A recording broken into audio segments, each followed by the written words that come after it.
We would like to have our storytelling session now. And some of you are eating, and that's fine, just keep right on eating. But if you have something humorous to share with us, we will run the mic out to you. If you stand up and wave, and we'll let you know. Anybody have anything humorous to tell us about anything?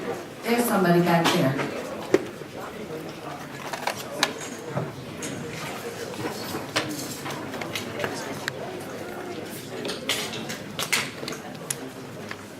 Since Dave DeBryan is not with us today to tell this himself, I'm going to have to tell the story.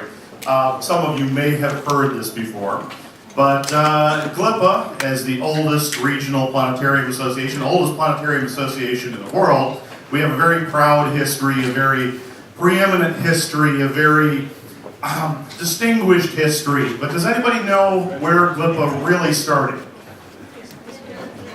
Yes, you are right.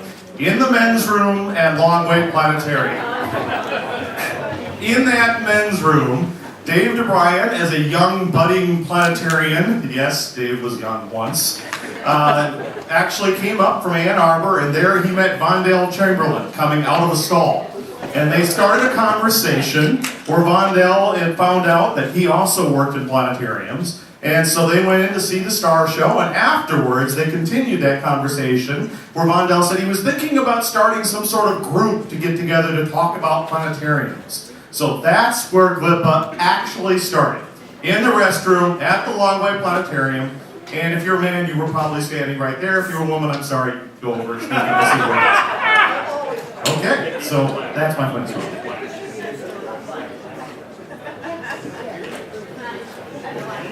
I didn't think I had anything humorous, but I'm only here today as a planetarian because I chose this career in the ladies' room at the Hampton Inn in St. Louis in 1992. Gina Wonderly, who was at the Strongsville Planetarium in the Cleveland area, she and I had gone into the ladies' room and we were talking. And she was trying to encourage me, and I thought, well, I don't have a physics degree, I don't know. And then there was a flush in the stall, and out came Jean Bishop, who washed her hands and then came to me and said, "You belong here." So, yeah. In the restroom. Yeah, Alex Mack was not in there with us. He was waiting outside. Anybody else? Surely, somebody. Oh, I got one more.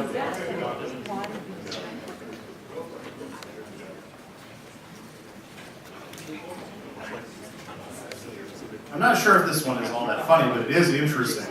So I got here about 2 years ago. I came up to the Longway Planetarium and Sloan Museum in this position, and when I came up here, I was told that the dome in the planetarium, the old dome, before we did the renovation, was a Spitz dome. And I got in there and I started looking around and looked at the dome, and it was kind of a funny shape, and it had this, weird back superstructure. I'm like, that's not a Spitz, that's not no Spitz dome I've ever seen. And of course it was original back in 1958. I thought, they just must have been doing something funky back in 1958. So we decided to start renovations on the Longway Planetarium, and the plans involved ripping everything out, including the dome. Dome wasn't suitable for full dome projection. It had this weird kind of soccer ball pattern on the inside. You could see all the seams. So we announced these plans and we put it on the internet, we put it on Facebook and everywhere. Oh, we're renovating, we're doing this. And I get a Facebook post, comes to our Facebook place. Hey, did you know my father designed your dome? And so we replied, no, who are you? And she said, well, I won't reveal her name. I don't know if she wants to keep this private. But she said, yeah, my father was an engineer, and he worked for Buckminster Fuller's company, Synergetics. I'm like, really? And she said, yeah. And so she sent me a whole bunch of pictures of the dome being made and fabricated at Synergetics, and pictures of her father's original work on it. So it turned out that Buckminster Fuller and his engineering team actually designed 3 planetarium domes. One was here in Longway, one was over, I think, at the Air Force Museum, and the other one was Pacific Science Center.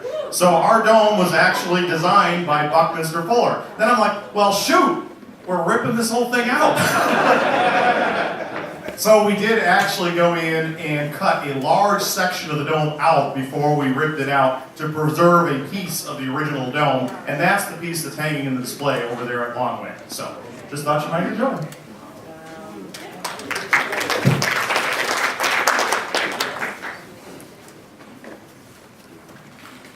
Alright, so I tell a lot of stories about my planetarium on Facebook, so if you want to hear all the rest of them, just friend me.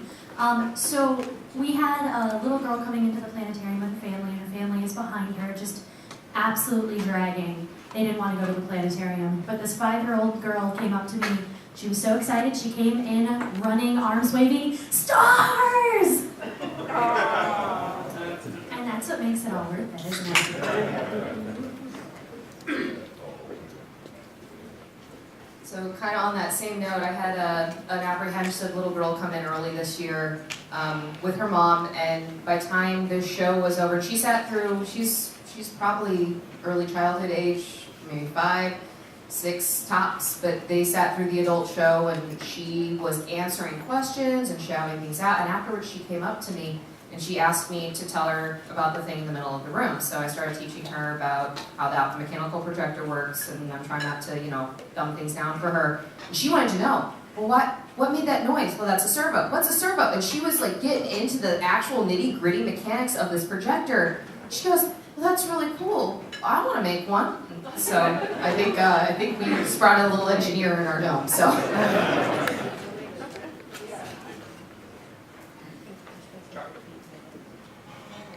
For the Indiana Bicentennial, we're making these solar graphs, which are basically pinhole cameras made out of a beer can and duct tape with some black and white photographic paper in it. And so we want to capture the image of the sun between the solstices. So around the June solstice this year, I found a site that was under renovation right downtown. Got permission from the job superintendent.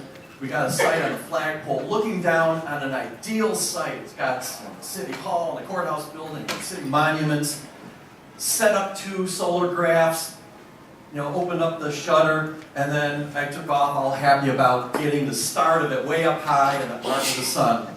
And I went on vacation. And then about 5 days later, when I got back, there was an email waiting for me from a representative of the development company of this building. We at least sign a liability that we will not be responsible for this beer can and duct tape getting damaged. I don't care, sure, go sign it. And I find out for the 2 weeks that I was gone on vacation, they put tape over the hole until I signed it. So this ideal location for a solar graph is going to have a couple of lines for the sun, and then there's going to be this litigation gap, and then the rest of it.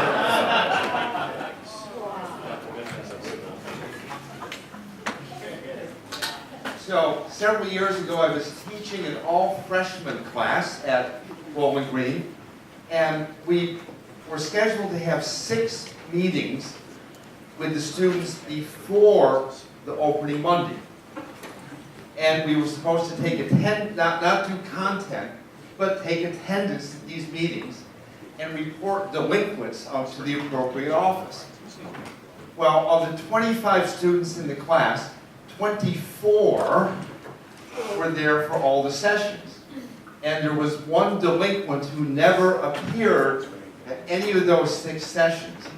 And then wondered when he arrived in class on Monday how I knew his name and how everyone else knew everyone else in the room. And that delinquent person is GLPA fellow Adam Weiss.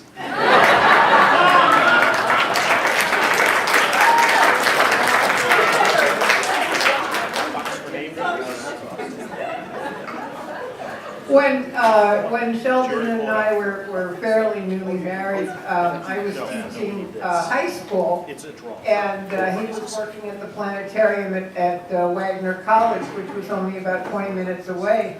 So in my high school class, I had this one little girl. She was capable enough, but she really wasn't terribly interested in the subject, and she had a bit of a toot, as they say. She was kind of flouncing in front of me about how this was all terribly unnecessary, and I had to ride her a little bit to make sure she performed up to snuff. But then one of our trips was to go to the planetarium where Sheldon was, and I had told them that my husband was going to be there. So as we're walking into the planetarium, she took a look at Sheldon, and I guess she was impressed because she turned to her friend and she said, "Well, at least she's got herself a decent-looking husband."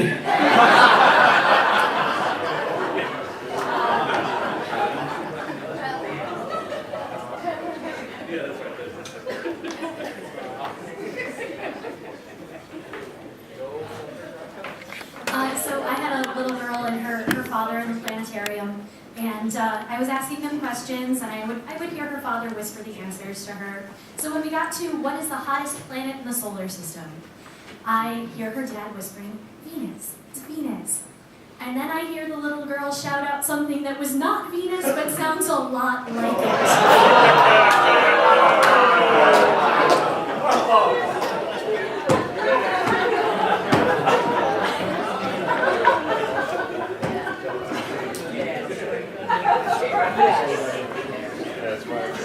Thank you, everybody. Those are adorable, adorable.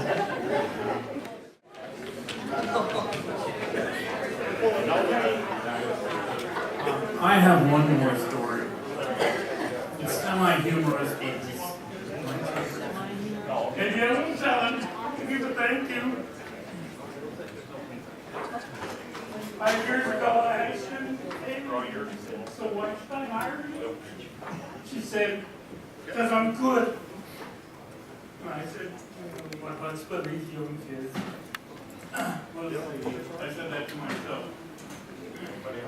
Next year, I had one, I said, "Why do you want to do this?" And she said, "I'm learning how to speak and do things better in public." And she sang you all last year. Jackie and Sydney, stand up.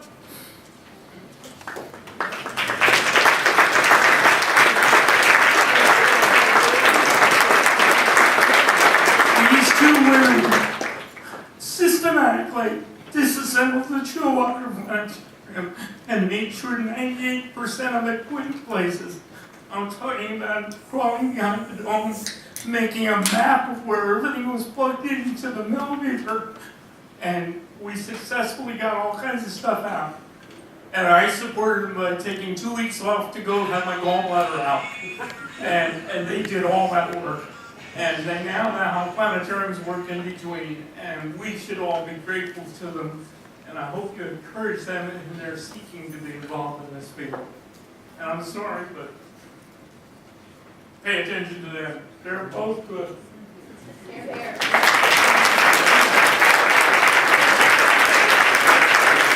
Thank you, Alan.